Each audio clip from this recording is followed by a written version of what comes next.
Hey folks, thanks for joining us today on our onboarding workshop here. Wherever you're joining us from in the world, hope you have a cup of coffee, cup of tea, and are ready to get into all things drop-off and hopefully improving drop-off. So we're excited to talk through some tactics today. We're going to get into some actual real-world type use cases. But first and foremost, I'm Cody. I'm on the marketing team here at Customer O, and we're honored to have our friends at Whimsical. Hillary Miller on the growth and product team is joining us here. We're both co-hosting this event in partnership. So it's going to be a fun one. And whoever is here in the audience, great job being here. We're going to get into how to upgrade and hopefully level up your onboarding campaign as we go. So I'm going to give time for Hillary to more formally introduce herself, and we'll more formally introduce Customer O here in just a second. But first and foremost, as always, we want to hear from you in the audience. So I'm going to pop a poll up on the screen. What we want to know as we get into the context here is what part of the customer lifecycle is currently your team's highest priority? So are you working on activation, onboarding? If so, very on theme today.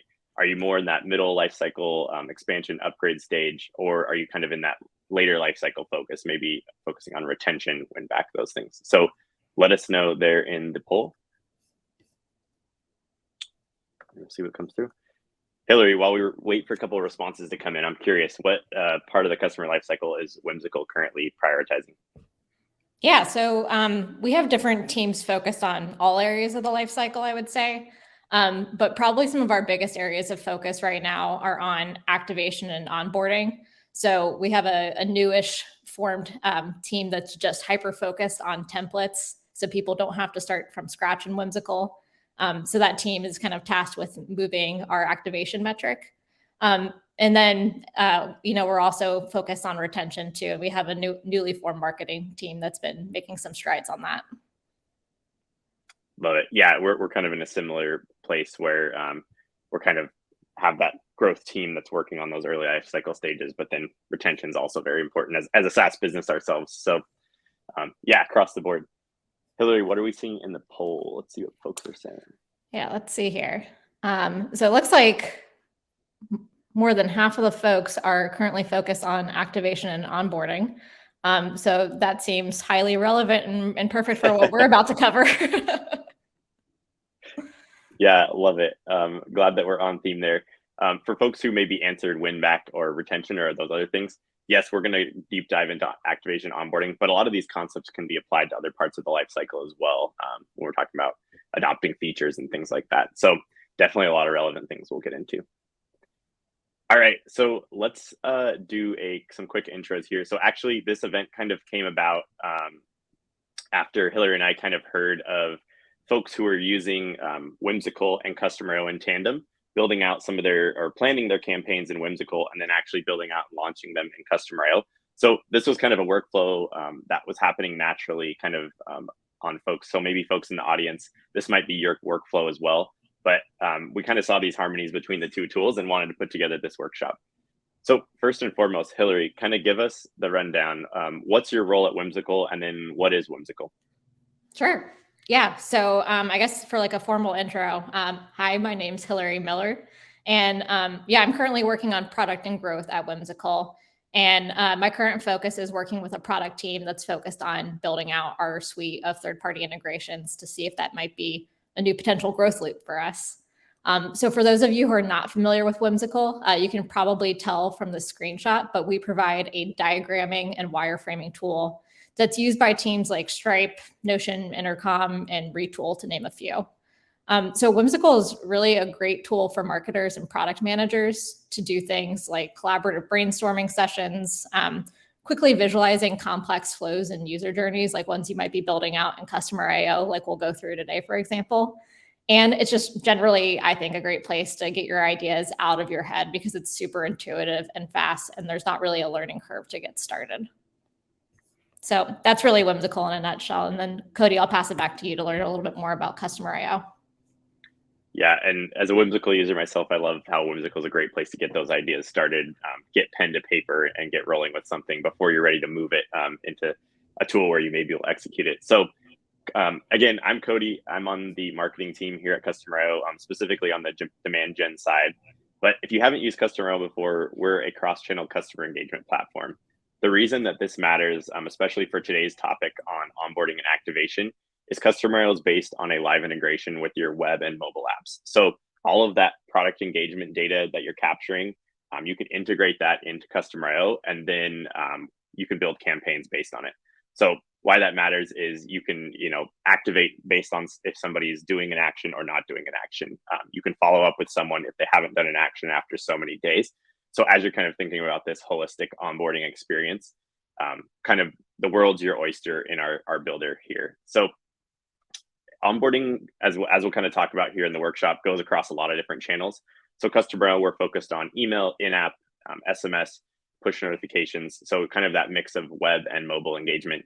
You can also do a lot of the stuff that you currently probably do in something like Zapier. So if you need to build out these kind of data workflows that update a record in your CRM when something happens, or go and pull something from your Help Scout inbox when another thing happens, you can use Customer.io to kind of build out those sort of workflows as well in a way that maybe impacts your onboarding or how customers are moving through that flow. That's kind of the overview into Customer.io. I think as we get into this next part of the event, we're going to kind of dig deeper into some of these concepts and kind of see how Whimsical and Customer.io work together as well as we go. So Hillary, let's jump into kind of more of the workshop portion, setting the stage here first. So give us the rundown. Why is onboarding activation so important in the first place? Sure. Yeah. So I guess to provide a little bit of context as to what we're going to be going over today, and showing how we can use the two tools in tandem, Whimsical and Customer.io, to identify and fix drop-off. We want to give a little bit of level setting for where we're going to be focusing in the customer journey. So the onboarding campaign that we're going to be looking at for our demo company has a goal of getting new users activated. And we thought this quote from Lenny Rachitsky, who a lot of you are probably familiar with him. He is a prolific thought leader in the growth and product space. We thought this quote from him did a good job of providing some insight on why activation is such a pivotal part of the customer journey and why it's really worth focusing on your onboarding campaigns. So activation is going to be defined differently for every company, but ideally this metric is something that is a leading indicator and is predictive of retention and monetization. So it's going to show that the users who are coming through the front door are likely to stay with you and start paying you at some point. And it should be something that's highly actionable that your team can actually have a direct impact on. So again, to kind of help orient ourselves for the campaign that we're going to be looking at today, we're going to be focusing on the process after a customer signs up, all the way through to when they experience the first aha moment. So that's when they're on their way to forming a habit with the demo company that Cody's going to introduce you to in a little bit. So we're going to zoom in on this part of the customer journey that's highlighted here and how we can map touch points to help users successfully activate where they might be dropping off today. Love it. Yeah. And I think as we saw in the poll, this part of the journey is exactly where folks are wanting to focus. So that's really great. So jumping in at that part of the customer journey that Hillary just kind of mentioned, just a quick look at the agenda on where we're going to go today. So first off, we're going to talk through the process of how you identify where the drop-off points are. So maybe this is where folks in the audience where you're at today is wanting to figure out, where do I start? So we're going to start there. We're then going to jump into looking at those processes and then actually diagnosing what's going wrong and how can I better align my campaigns to, as Hillary said, those aha moments, getting people to those quick wins. And then we're kind of round things out with 3 messaging power plays that we've kind of accumulated in conversations with lifecycle marketers and product folks on how you can kind of really level up your users' momentum during those first few days. So that's where we're going to go today. Audience, please be active in the comments and questions. We would love to answer stuff as we go. We'll have time at the end for questions, but it makes for a much more interactive event if you ask something while we're going, and we can kind of dig deeper into it if it's on the same train of thought there. Okay, so as we get into the workshop here, just some quick context. So we've compiled stuff, like I said, from a lot of conversations with lifecycle marketers, folks on the product side around this concept of onboarding. But for today's event, we're going to be in a fake demo workspace just for example purposes. So just to kind of orient ourselves, this fake workspace is based on a SaaS company called Sketcher.io. Imagine it's kind of like a Canva, like a graphic design tool mixed with a product design tool.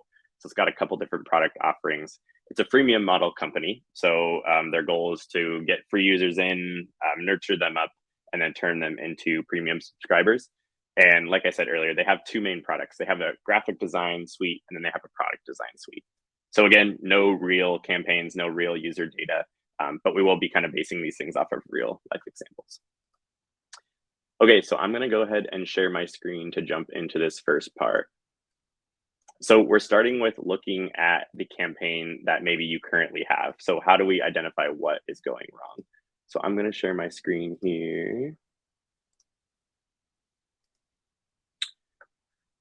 Okay, so again, I'm popping into Customer IO, but what you want to do first, step one, is popping in and looking at your existing campaign in whatever tool that you use.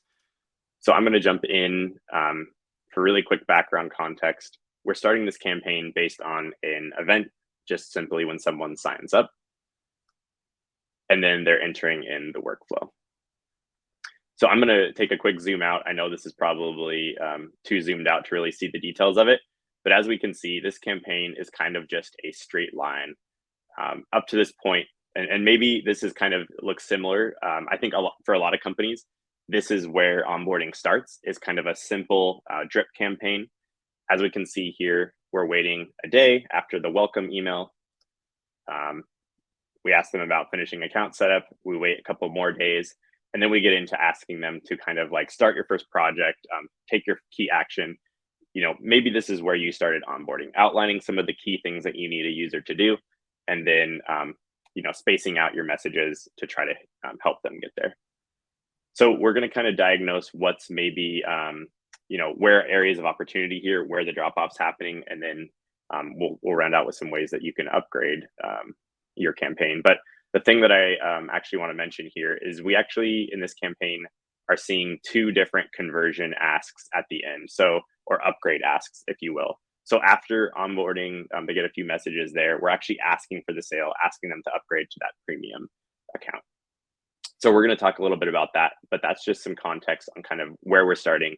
And maybe this is similar to where you're starting. So let us know in the chat too, if there's any specific things that exist in your onboarding campaign that you want us to talk about a bit more.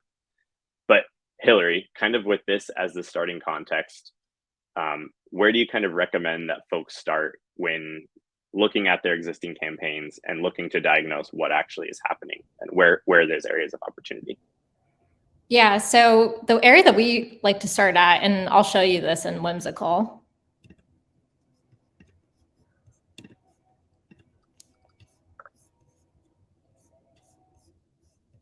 All right, cool. Yeah, so the area that we like to start at is after we've kind of seen what we have in our live onboarding campaigns, we like to bring that content actually over into Whimsical so we can kind of take inventory of everything that's live and start to figure out where we might want to be able to map a better path forward. So what we might do if we were in Sketcher's place in this case is go through and put screenshots of each of those messages that you just showed in the live campaign directly into Whimsical so we can start to mark them up and annotate them, and also call out if there's any points where we have a hypothesis that drop-off might be happening for a certain reason. So we like using Whimsical for this stage specifically because, for one, we can see all the content there without interrupting our workflow to have to click into each campaign. And it prevents us from having to be at risk of actually making changes to live campaigns, which I admittedly might have done one or two times before. We've all been there. We also like doing this in Whimsical because a nice thing that you can also do is basically start to create a mood board, if you will, of other inspiration for things you might want to add to the campaign. So we have an embedded board here that has just other examples of messages that we might want to incorporate at some point, and just calling out other observations, ideas, or even putting messages in a junk drawer for later. It's just a really good kind of playground to be able to iterate on these messages together, again, without having to interrupt your workflow. So you can really just focus on the content that's at hand and not about the tool. The tool really kind of just gets out of your way. So I want to actually zoom in now on this first email and go through like what the process might actually look like if we were going to identify optimization opportunities and figure out where we want to prevent drop off for this campaign. So again, this is where Whimsical really shines and just kind of getting out of your way so you can focus on the content and just do what you need to do to map out a plan for how this campaign might evolve when you take it back to customer IO. So let's say in this first email, for example, the Sketcher team has identified that the open rate's really low. So you can see for this email specifically, we have metrics right alongside it. When some folks are auditing their campaigns in Whimsical, they like to have it right there contextually. Others prefer to not have it there so they can just focus on the content. It's really up to your preference. But in Sketcher's case, again, they're identifying that the open rate is really low. So what they might do is use our sticky note product to go through and just leave feedback as they're going through as a team to figure out what's the game plan, how do we want to tackle this. So you can use our sticky notes to kind of mark these up. You can even include the author there if you want to kind of have that contextual call out to who is suggesting the idea. It's really just like a dynamic tool that gives you all the tools you need to be able to do that. Another nice thing you can do here too is leave comments for your teammates so that you can send them a notification or follow up on an idea to have commentary about it. So I could tag Cody in this case and say, let's do this so that he gets notified and we have an action that we can take on this. The last piece I'll show you here for annotating on specific emails is one of our wireframe elements. I really like using this one specifically to call out specific ideas that are included. And I want to mark those up like a little bit more granularly and use our connectors to call those out. So again, just kind of a quick tour of some of the tools that we offer if you wanted to go through and just mark up or annotate the content of an email. So I'll move on now to the second email that we have in our workflow. And say the Sketcher team has identified that at this point here, where they're asking someone to finish setting up their account, that this is an opportunity maybe for some behavioral branching, since a lot of the users seem to be unsubscribing at this point, since they're being asked to do something that they could have already completed to do. So again, this is where Whimsical is a great spot to be able to kind of annotate how this could evolve and become a little bit more of a robust campaign. So what I'm going to do here is just note that we're going to be adding in a behavioral trigger.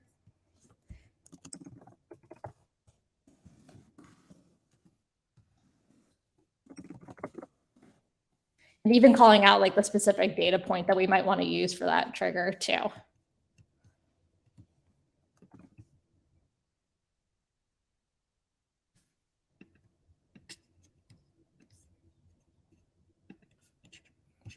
So there you have it. Again, we can just use this to start mapping out like what those behavioral triggers might look like to kind of evolve past the time delays. And this is nice because if you take this later on after you've completed this workshop, it gives you an action plan so that you could export this and actually send it over to your data team or your design team, for example, and say, hey, we want to start to incorporate this, and everyone can kind of orient around how you want this campaign to evolve. Yeah, I love the iteration there, Hillary. For folks in the audience who maybe are like looking at this, we're basing this off of this account setup action not happening in this example. That's where some of the drop off is happening. For folks who are maybe trying to identify their drop off points, how would you recommend? Is account setup always the one that people should be focusing in on, or how would you recommend folks identify what those points are for their business, both where people are dropping off, but then also identifying like what are the activation points? Like, have you went through that process, and any other processes you found to be especially helpful in doing this? Yeah, that's a really good question. Again, going back to like the activation metric and being unique by each individual company and what they offer, it's totally going to depend. Account setup isn't going to be right for everybody. But what you can do is take a look at how your email engagement metrics are trending in customer IO. So are people opening emails? Are they clicking on them? It's kind of like a starting point to figure out, is drop off happening because of the message, because of when the message is sending, how it's sending, all those types of things. And then, if you can't identify something specific to the message, you might want to actually dive in to your product usage analytics and figure out if maybe it's something in product that is or is not happening, to figure out what those drop-off points are. Another thing that we like to do too at Whimsical is actually talk to customers as they're going through our onboarding campaigns. And oftentimes that will uncover new opportunities too, where users might be getting confused or dropped off. So getting that qualitative is also really useful to kind of match alongside what you're seeing on the quantitative side. Hillary, who usually owns this kind of work? Is this product teams? Is it marketing teams? Is it should both doing this together, or what do you say there? Oh, you're asking the good hard questions today.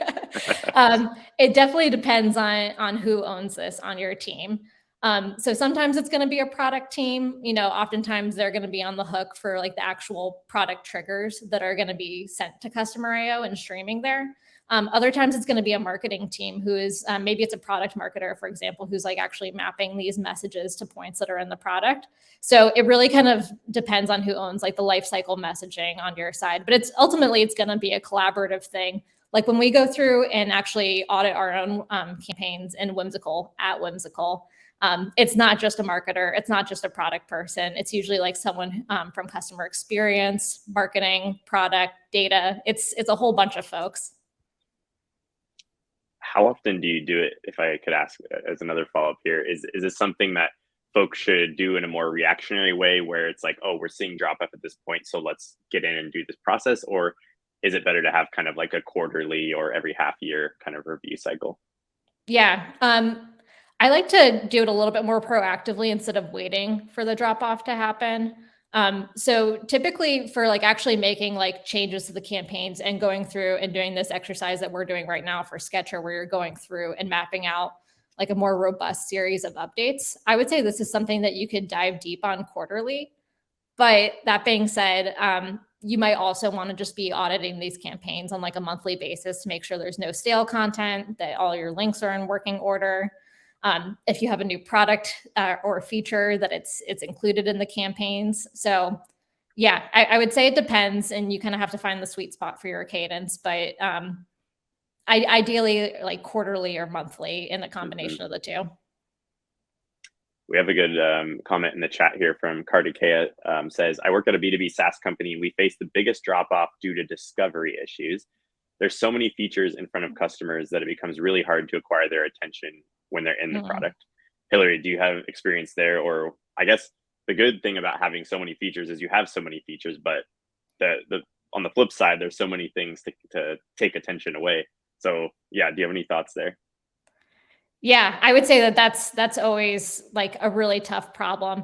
Like, how do you balance letting people know about these great features at the right time where it makes sense for them without, just throwing everything in the kitchen sink at them all at once so the message gets muddied?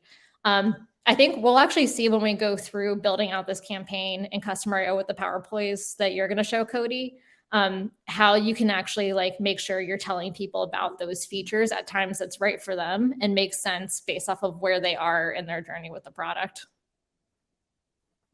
Yeah, love it. And Miroslav asks, what channel and how do you reach out to customers during this initial phase? We're about to get into that too as we kind of jump back into the customer IO builder. So we'll kind of follow up on channels there here in just a minute.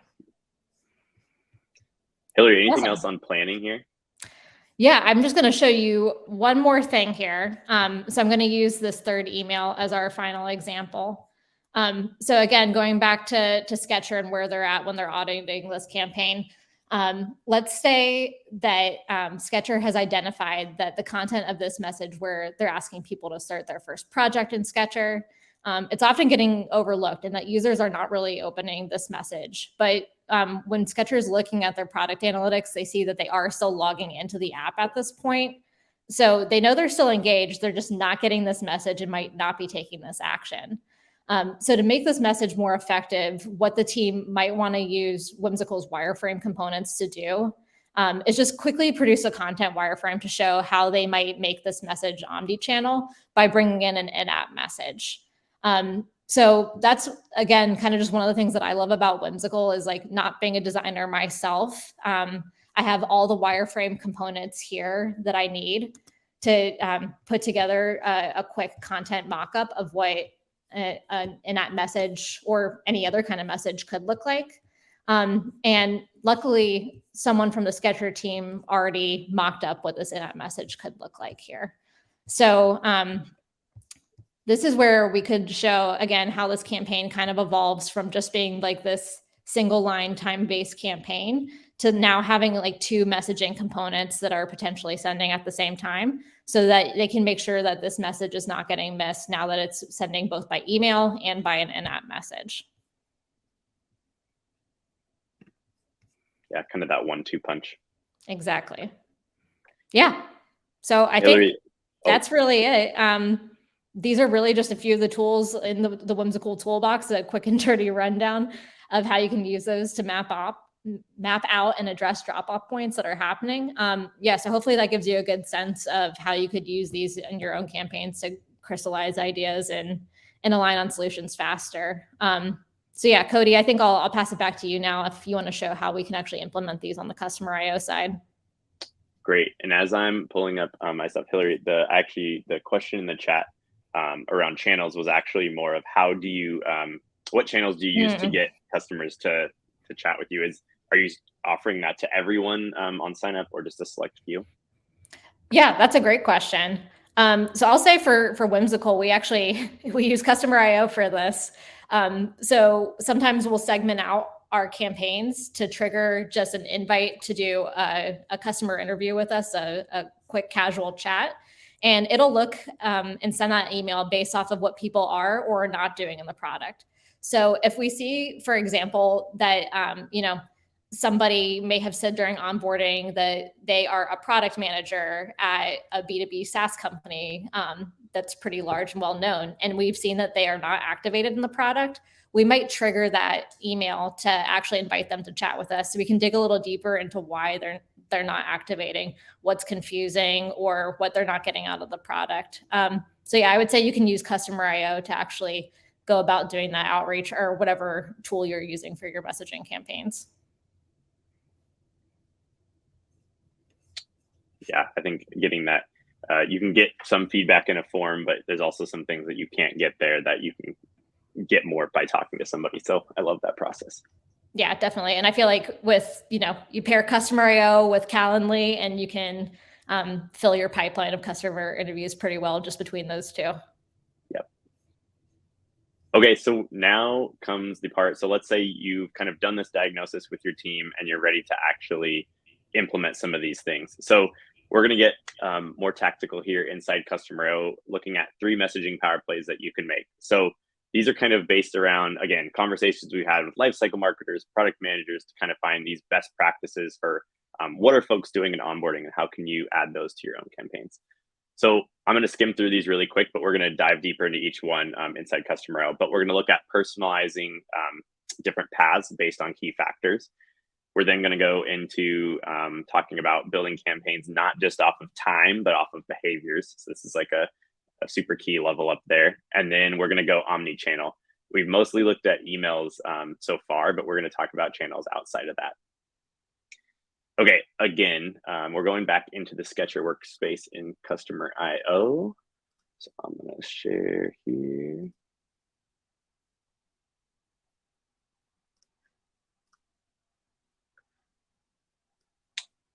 Okay, find this right width there. So the first thing, actually, before I jump into this new onboarding campaign with some of the level ups, what I want to go to is over to the activity log. So again, all fake user data, no real data in here. These are all dummy data users. But when we saw in our first campaign, we were pretty much just sending everyone the exact same experience.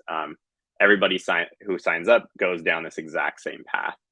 In reality, this is part of the planning process that you probably do with your team, is digging into what data do you have access to that might make a difference. So in Customer IO, you can do this in whatever tool you're using, but in Customer IO, we surface all of these attributes on the profile. So things like, what's their lifetime value? What plan are they on? What's their preferred channel?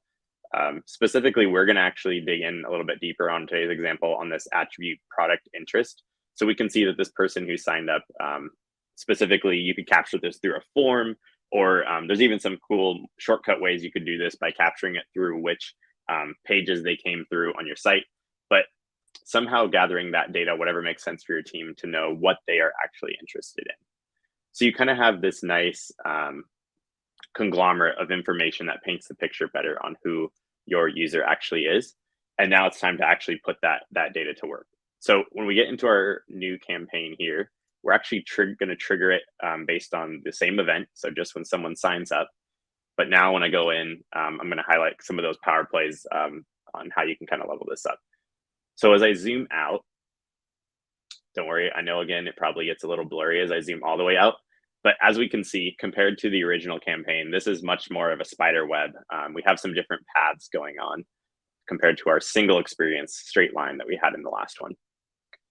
The first power play. So this is kind of one of the big challenges, I think, that when we talk to folks who have maybe done their first onboarding campaign is, again, everyone's receiving that same experience. And we all know that people want personalization. People want things catered to what they're trying to do or a problem they're trying to solve. So the first power play is splitting your onboarding campaign into separate paths based on key factors. In this case, we're just keeping it simple with 2 different paths based on the 2 different products that this fake company is offering. But this is a use case that I see a lot of the time. What product are they interested in first, and how can you get them onboarded and activated to that? So we have a path for graphic design, and we have a path for product design. Again, I've seen some onboarding campaigns fully built out that have like 10 paths. Don't worry, you don't have to start with that level of complexity. Maybe start with a couple paths based on a couple key things, and then you can add them as you see fit. There's no point in coming up with 10 custom paths just to do it. So start simple and then level up from there. But as we can see, now that we're branching in different paths, people are getting messaging specific to that product. So somebody who came in with a product design interest in the last campaign, maybe you're hitting them with, here's some product design stuff, here's some graphic design stuff. In this case, we can go right to what they're looking for, keep momentum, and keep them going. So that is power play number 1. Power play number 2, and this one's one of my favorites, is in our past campaign, and this is the case in a lot of version 1 onboarding campaigns. We're just using time delays to send people to the next step. So we're saying finish account setup, create your first project, wait 2 days, ready to export your first project, wait 2 days. Here, we're actually going to combine both behaviors and time. So we say welcome, finish account setup in the first message, but then we actually enter folks into this wait until branch. So this is cool because we're actually saying wait until the account setup event is actually complete before moving them forward. What you can do, because you don't want someone to wait there forever, maybe, is you can also set a max time. So we're layering in based on behaviors and based on time delays. So after 3 days, we're going to move them forward and remind them to finish their account setup. But if they do finish account setup right away, perfect. We're going to keep them forward, and we've got an in-app message here that helps encourage them to start their first project.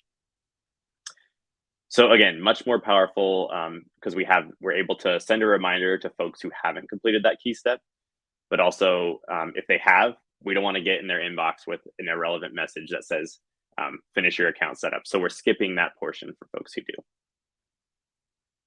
So maybe you're doing some layer of this already in your onboarding, but ways that you can continue to add and iterate is then we have this true false branch here at the next part saying, we're asking them to create a project. So we can ask that question, did they create the project? Yes or no? If yes, boom, we're moving them right ahead to the next step in the process. If not, we're kind of going back to do the same thing as we did before and saying, hey, reminder, create your first project. And then you can actually continue to layer these little logic-based branches within each other. This is where you can kind of really create those little growth loops or reminder loops to make sure people move through the whole onboarding process in the way that you want to. So we have actually the wait until layered under the true false. And you could continue to do this if you wanted to getting deeper and deeper. Some folks I've seen after a few reminders, if somebody still isn't doing it, you might want to actually move them to a different campaign because maybe that's somebody who's really gone completely dormant and needs kind of a different experience to get back. So we've kind of just seen really quick too a few different channels that we're using. I'm going to talk more about that as the third power play. But Hillary, when we're on this topic of logic-based branching versus just time-based onboarding campaigns, what's your experience here? Is this something that you kind of practice also, or how do you set this up? Yeah, I would say for Whimsical specifically, this is a newer thing for us. We admittedly had one of the straight light campaigns, like the first one we saw for Sketcher, for quite a while. But recently we had one of the folks on our team kind of revamp that with some like the behavioral logic that you're showing, and going beyond just the time delays to do more personalization based off of role, based off of what things people are doing or are not doing in the product. It's something that we A/B tested in the last few months of last year, and we actually saw an 8% increase on our activation metric when we did incorporate more of like the behavioral branching, going beyond just like the standard time delays. So yeah, it's something that's definitely working for us, but we'll continue to iterate on it forever. It's not a one and done for sure. Yeah, and I mean, that's amazing. 8%, like when you apply to folks in the audience, maybe you're applying 8% to 100,000 users, or 8% to 10,000 users, or 100, or maybe 8% to a million users if you're kind of have a bigger user base. But either way, 8% of that number is definitely a big spike too. So that's cool to hear. I'm curious, folks in the audience too, if you want to comment. We're kind of branching here based on the example of a different product or a different feature. Let us know in the chat too, what do you branch on at the start of your onboarding campaigns? I always like to hear if it's if you do persona-based branching, if it's something related to a use case or a page view that they had. So yeah, would love to know what other folks are branching on there. Yeah, Cody, we have a good question from Aaron here that I think is relevant Cool. to what you're saying. So Aaron's asking for users that go inactive during onboarding and activation, but then they become active again. What's the best practice for them? Should we send them back into the onboarding flow so they continue to get that valuable onboarding and activation content?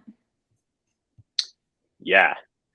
So I think to the second part of your question, do you want them to get the valuable content? I think the answer is yes. You still want to help nurture them forward to make sure that, last time it sounds like they went inactive. This time you want to make sure that you get them over the line. And it could have been because of a factor that you can't control. Maybe they, took a week off work or something. And so your product that they were testing fell off their radar and now they're back. So you still want them to have the same experience. I think for the first part of your question, how do you logistically do it? That's up to you. So one thing that we do, this is a cool example. So we use Customer to send some emails after folks attend a webinar here. If you've already come to one of our webinars in the past, we don't want to send you the exact same emails the second webinar you come through. So we actually use a path at the top where we say a true false branch. Has somebody already received? You could either say, have they received the first message or something else related to this campaign, but then you could have, you could copy paste this entire flow and put it into, maybe the first time they go through this side. The second time they go through the other side. I think alternatively, one way that you could measure it more effectively too, is you could actually have most of the same campaign and just copy paste it into a new campaign. That is for folks who maybe met some inactivity criteria the first time through.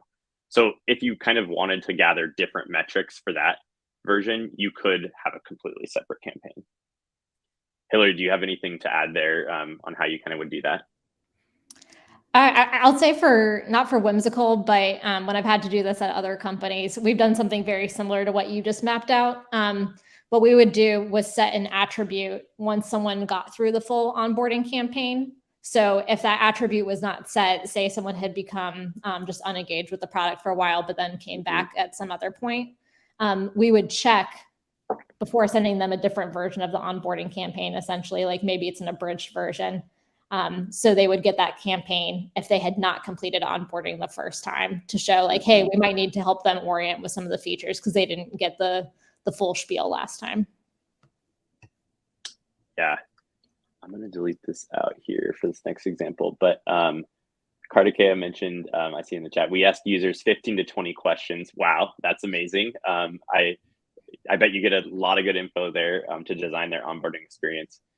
yeah, I mean, 15 to 20 is a ton of valuable info. That's so amazing that you get all that. I think, yeah, you can plug that in as you see fit, to branch off of here. I always say, yeah, start with a couple and then level it up. If you get up to 15 and 20 different branches or different things that make sense, yeah, test it out and see if it actually is driving momentum there.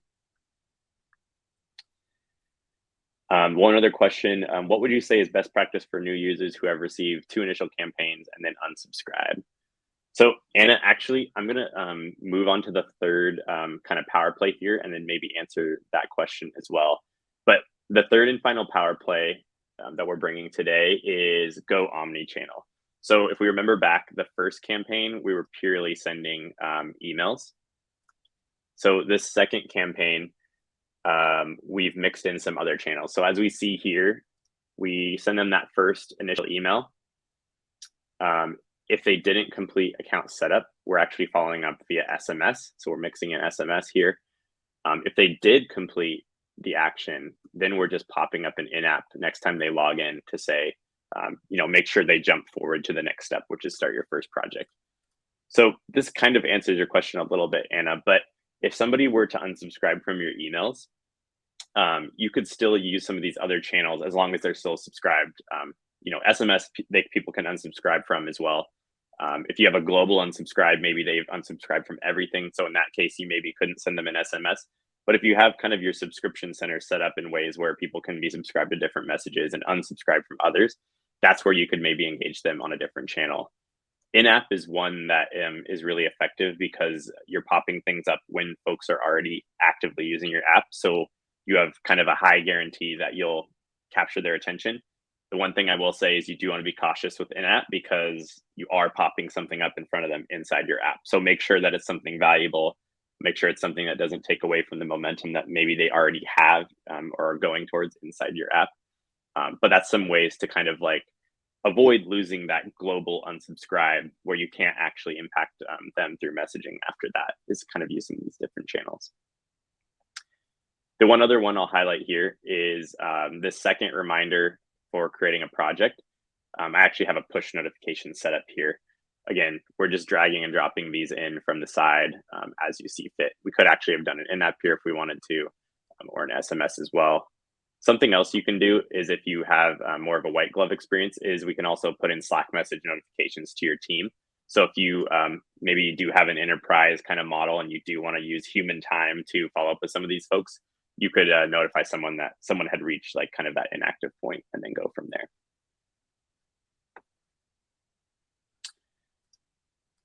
Okay, so that is kind of our 3 power plays. So again, branching based off a key factor at the top, using behaviors to move people forward in the campaign, not just time, and then adding omni-channel. So splash in a different channel. Maybe if you're purely using email, but you're a little nervous to try SMS, SMS is a little more aggressive of a channel and maybe isn't right for some use cases, but you can always kind of run a test to see what works.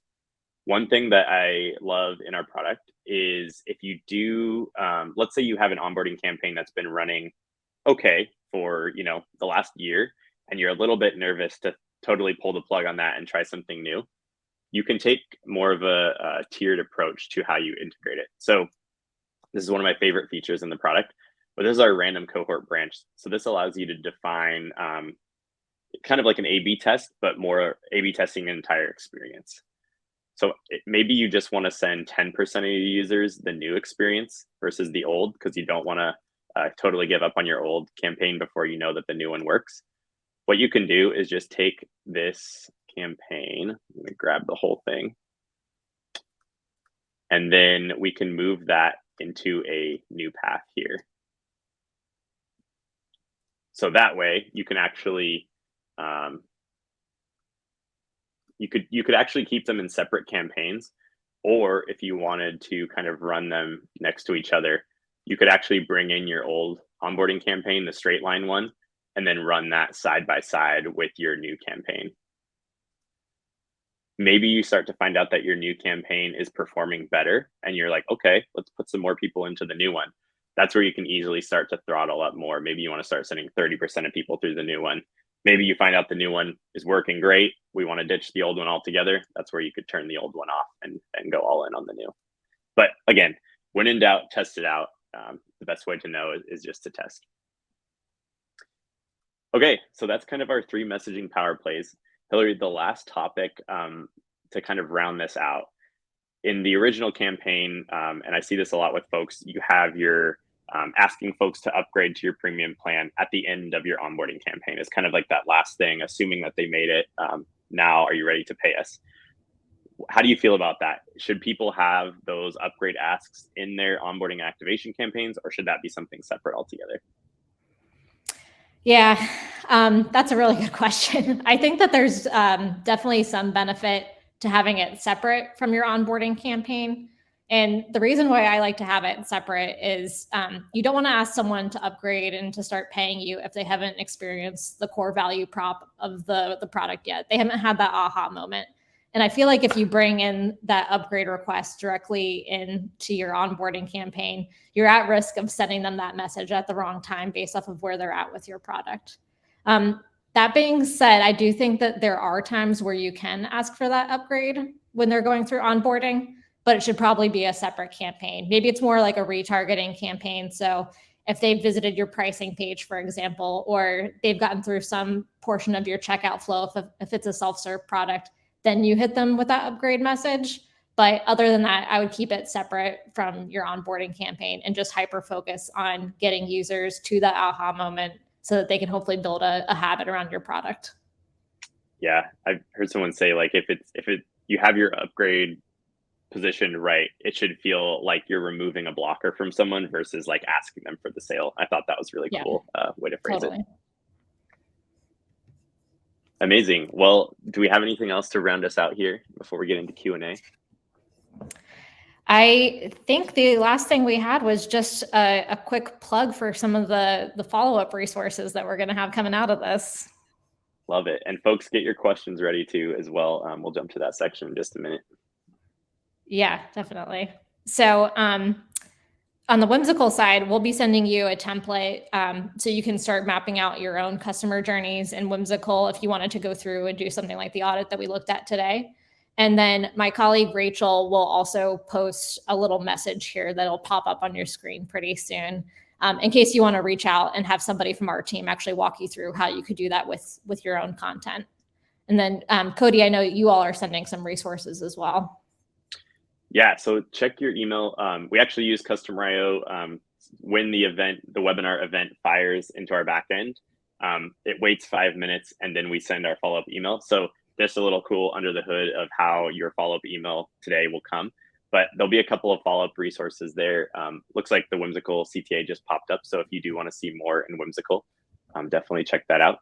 But we're sending you over a data tracking guide, which is helpful for figuring out what all data do we need in our systems in order to do some of this more advanced branching stuff. So that'll help you get set up there. And then, yeah, we also have the customer communication touchpoint map from Whimsical as a couple of free resources as a follow-up. But as always, as I was sharing my screen, there's a lot. I think someone in the chat said, how do you guide people to features when you have so many? I know that I was just brushing the surface today in that workflow view, but if you want to see more, we're happy to set you up with a free demo as well and give you kind of a more detailed walkthrough. Those are great. Our team does a great job there because we have a lot of these custom workspaces. So let us know if you're looking for more SaaS type use cases or ed tech or fintech or mobile app really focused on push notifications, for example. We can kind of cater that to what you're looking for. All right. Well, thanks y'all for attending the workshop. We're going to use this last 9 minutes for Q&A if there's anything that we've missed here in the chat or anything on folks' minds. So go ahead and use that chat and question box. Hillary, did we miss anything here as we were going? Let's see here. Scrolling through. I think the most recent question we have is from Aaron asking, do you bias towards static, fixed delays, or product and behavior delays? So broadly speaking, does one work better than the other? You have any thoughts there, Hillary? Oh, that's a good question. I think you can do a little bit of both here. So if you recall when Cody was walking through the Customer.io portion, You could do a behavior-based delay, but then you could also set a max wait time. So I think maybe that's answering the question where how you can incorporate both, where you trigger it right when they do or don't do something, or you wait a certain amount of time and then you show them the message anyway, or move on to a different portion of the campaign. Cody, is that how would you answer that one? Yeah, I think that's a great way to put it. If you don't have the max wait time, then somebody could get stuck forever. You could have that be a point where somebody, if they're stuck for too long, you start a new campaign, but that might be a lot of campaigns to manage. So I think kind of layering in both gives you the advantage of the behavior-based campaign, but also the fallback of the time delay campaign. So yeah, kind of best of both worlds. Just one quick story. So our growth team actually launched a new trial onboarding sequence last quarter. And before we were very time-based in some of that campaign, and they did kind of this A/B split of the two campaigns, and they launched a new one. We actually were looking at if somebody imports users or successfully gets profiles that they can engage inside of Customer.io and start working on a campaign. Those are kind of the two most important actions to somebody actually adopting.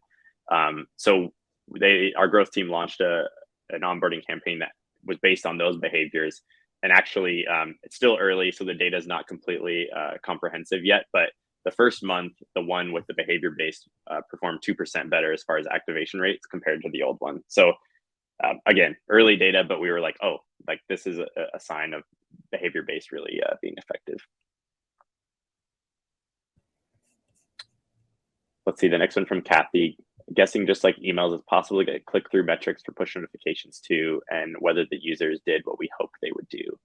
Yep, you can get click-through for push as well. And yeah, when the user actually is taking actions in your product, when you integrate those in with Customer.io, you're sending stuff straight from your backend or from your app into your workspace in Customer.io. So all of that stuff is based on the user ID who's doing it. You have clarity on that regardless of what channel you're using to actually send the message to them.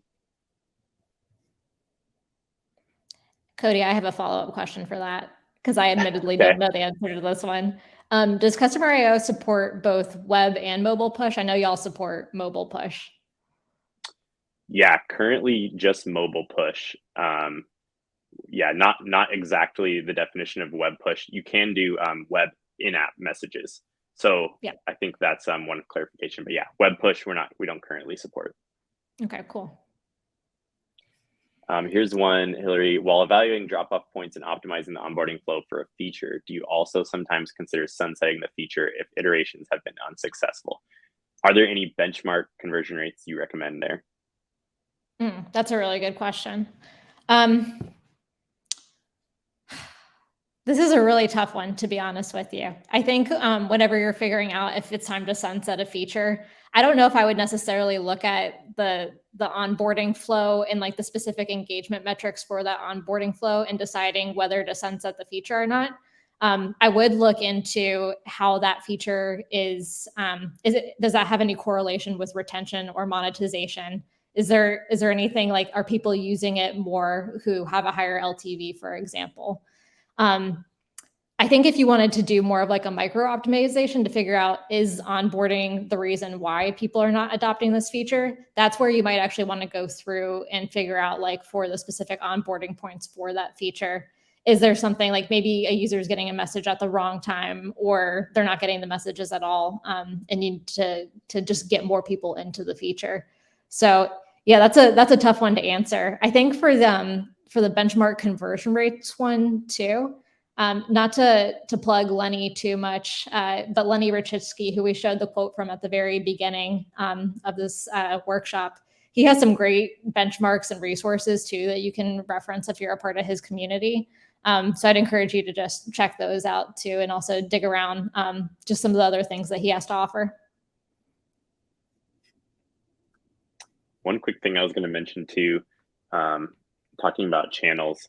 So I've seen folks do a side-by-side test of testing out, maybe you want to start using SMS or push notifications, and maybe you've been on email long-term.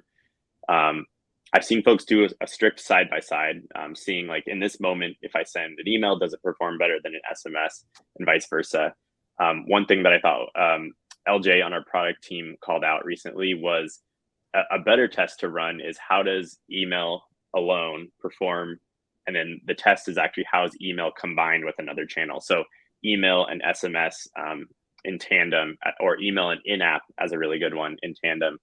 So that's one thing for folks who maybe are trying to test out different channels. You don't have to just do purely one channel versus another, but how do the channels work together? And sometimes that's the best way. I actually had a recent use case where somebody reached out to me and said, "Oh, I love that in-app that you sent recently." And I was like, "Oh, great. I thank you so much for sharing that feedback." And I said, "Did you like it?" Right next to the email. And they told me that they had never seen the email. It was lost in their inbox, even though it had been delivered. So in that case, if I had purely just gone with email, never would have saw the message. But since we combined in-app at the same time, a few more touch points for folks to see. Hillary, I saw one in the actual questions tab here. Elena asks, does Whimsical have starter templates for customer IO in-app messages and flows? Oh, that's a really good question. I'm honestly not sure if we do yet or not, but we do need to make them if we don't. And I'm sure our team would be happy to help you set those up too if you do want to map out specific customer IO flows in Whimsical. Yeah, that's a good idea. Aaron asks, Cody, can you share the removing blocker for upgrades quote on the chat? Thought that was great. You're going to make me have to try to think of how I said it. If upgrades are done, placed at the right spot, it should feel like removing a blocker.